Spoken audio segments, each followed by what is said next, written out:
President Trump fired up overnight in his first rally since Robert Mueller concluded his investigation. And the president in Michigan was lashing out, going after Democrats' personal appearance, using profanity, and declaring complete vindication. ABC senior national correspondent Terry Moran was right there for it all. He joins us now from Grand Rapids. Terry, this was vintage Donald Trump, but he had a lot to get off his chest. Good morning, Cecilia. It was a doozy of a Trump rally, almost an hour and a half long, a packed house, the president just having a great time. But if you expected generosity or magnanimity in this victory lap, well, this is Donald Trump. He was letting his anger come out a little bit, venting there, promising payback. The collusion delusion is over. Overnight in Michigan, President Trump triumphant, reveling in this moment. The special counsel completed its report and found no collusion and no obstruction. I could have told you that 2.5 years ago very easily. In his first rally since special counsel Robert Mueller concluded his investigation, the president had a lot to get off his chest. Total exoneration, complete vindication. You know, it's interesting.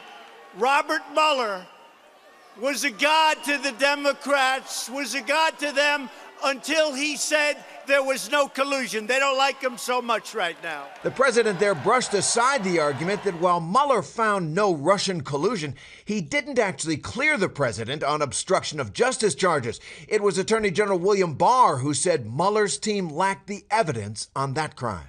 But this was a night the president was celebrating, punctuating the moment with a bit of profanity. Defrauding the public with ridiculous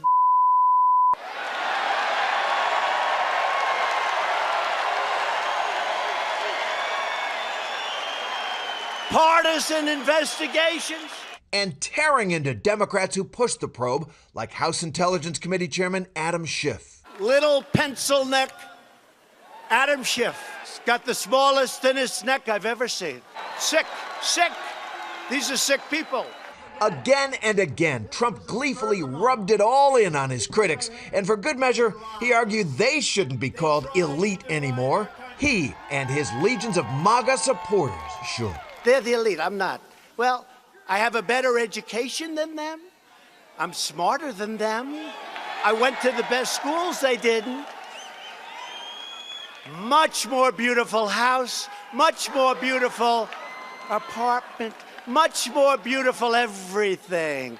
Vintage Donald Trump. There was quite a night, but there may be another chapter in this Mueller investigation. We have learned that full Mueller report, not the 4-page letter released by Attorney General Barr, but the full report is more than 300 pages long. Democrats are clamoring for it to be released. And it's interesting, talking to people at that rally, nearly all of them, they want it released too. They want to see the Mueller report as well. Cecilia? That was surprising to hear, Terry. Some of those supporters saying they want to see it out there. Let's turn to another controversy in Washington right now, this funding for the Special Olympics. After the Trump administration had proposed cutting millions for the program, President Trump now says they're not actually going to make the cuts.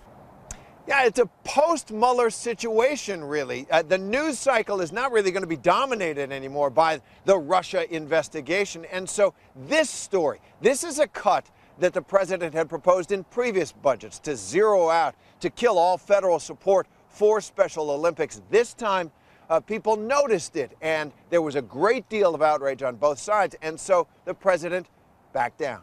Cecilia? It's okay, Terry Moran. Thank you. Hi, everyone. George Stephanopoulos here. Thanks for checking out the ABC News YouTube channel. If you'd like to get more videos, show highlights, and watch live event coverage, click on the right over here to subscribe to our channel. And don't forget to download the ABC News app for breaking news alerts. Thanks for watching.